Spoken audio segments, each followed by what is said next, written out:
सालन हो गया कि पहले लाया ही चाह? नहीं सालन हो गया।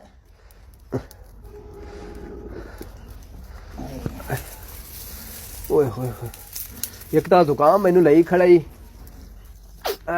उस्ताद बड़े भुल्ले हैं यार, बड़ी वड्डी गलती की यार जेड़ा आपां बुढ़ियां नूं कोट ते रुसा बैठे।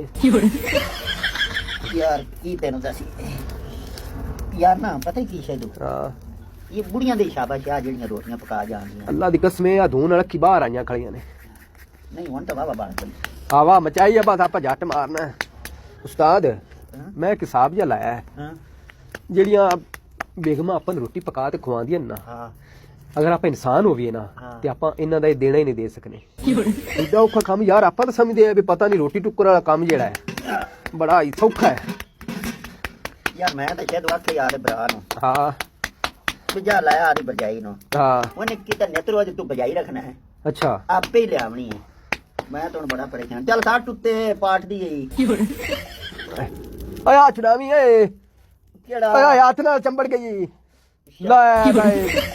ਓਏ ਅੱਗ ਤੇ ਹੇਠ ਬਾਲ ਚ ਠੰਡਾ ਤਵਾ ਹੈ, ਰੋਟੀ ਤਵੇ ਤੇ ਚੰਬੜੀ ਚੰਬੜ ਗਈ ਹੈ। ਤੈਨੂੰ ਆਖਿਆ ਜੋ ਵੀ ਮੈਂ ਪਕਾਣਾ ਉਹ ਸਾਲਨ ਮੈਂ ਕਿੱਡਾ ਸਵਾਦੀ ਰਿੱਦਾ ਬੜੇ ਮੋੜ ਚਰ ਸਾਵੀਂ ਤੇਰੇ ਆਖੇ ਲੱਗ ਤੇ ਮੈਂ ਉਹਨੂੰ ਕੁੱਟੇ। ਬਹਰਾਲ ਇਹ ਗਲਤੀ ਆਪਾਂ ਇਹਦੀ ਯਾਰ, ਆਪਾਂ ਕੋਈ ਮਾਫੀ ਤਲਾਫੀ ਕਰੀਏ ਤੇ ਅੱਜ ਸ਼ਾਮ ਥੋੜੀ ਬੇਗਮਾਂ ਆਉਣੀਆਂ ਚਾਹੀਦੀਆਂ ਨੇ।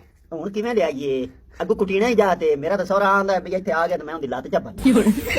ਯਾਰ ਨਾਲ ਆਪਾਂ ਕੋਈ ਬੰਦੇ ਲੈ ਜਾਂਦੇ ਇੱਥੋਂ ਕੋਈ ਬਿਰਾਦਰੀ ਦੇ ਤੇ ਕੋਈ ਮਿੰਨਤ ਤਰਲਾ ਕਰ ਲੈਂਦੇ ਯਾਰ, ਉਹਨਾਂ ਨੂੰ ਮਾਫੀ ਮੰਗ ਲੈ, ਸਹੀ ਕੁਛ ਹੀ ਹੈ ਨਾ। ਬੰਦਿਆਂ ਕੁਛ ਤੂੰ ਆਪਣਾ ਠੇਕਾ ਨਹੀਂ ਚਾਇਆ ਵਾ ਤੈਨੂੰ ਮੈਂ ਦੱਸਾਂ। ਨਿਤ ਰੋਜ਼ ਆਪਾਂ ਰੁਸਾਈ ਰੱਖੀਏ ਤੋਂ ਲਿਆਂਦੀ ਰੱਖਣ ਹੈਗੇ। ਹੁਣ ਤਾਂ ਜੀ ਮੇਰਾ ਇਵੇਂ ਕਰਦਾ ਵੀ ਅਨਵਾਰ ਬਲਾ ਨੂੰ ਇੱਥੇ ਤੇ ਸੱਟਾਂ ਤੈਨੂੰ ਆਖਾਂ ਵੀ ਜਿਵੇਂ ਮੈਨੂੰ ਵੱਲ ਸਿਖਾਏ ਕੁੱਟਣ ਦਾ ਉਹ ਮੈਨੂੰ ਪਕਾ ਤੇ ਖਵਾ ਰੋਟੀ। ਯਾਰ ਆਏ ਅੱਗ ਤਾਂ ਬਾਲ ਚ ਹੇਠ ਆ ਮੋਰਾ ਐਡਾ ਹੋ ਗਿਆ ਕੋਣੀ ਕੋਈ ਡਰ ਨਹੀਂ, ਇਹਦੇ ਚ ਸਾਹ ਸੂ ਨਿਕਲ ਜਾਸੀ। ਐਜਾ ਪਕਾਵੀ ਦੀ